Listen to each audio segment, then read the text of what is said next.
À quoi ça sert? Ça veut dire quoi ça? Pourquoi c'est comme ça? C'est où? C'est qui lui? Un jour, une question.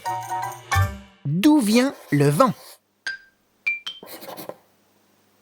Le vent est produit par des mouvements de l'air. Quand tu agites un éventail, tu fabriques du vent. Dans la nature, le vent se manifeste sous de nombreux aspects, de la brise agréable à l'ouragan dévastateur.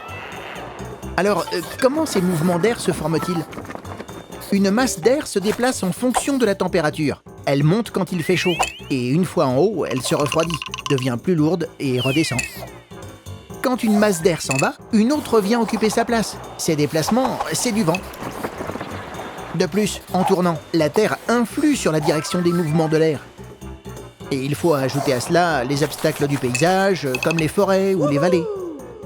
Les reliefs modifient aussi la trajectoire et la vitesse des masses d'air. Déviation, ralentissement ou accélération. Pas facile de suivre un vent en montagne. Au bord de l'eau, si le sol passe rapidement du chaud au froid, et inversement, la température de l'eau varie plus lentement.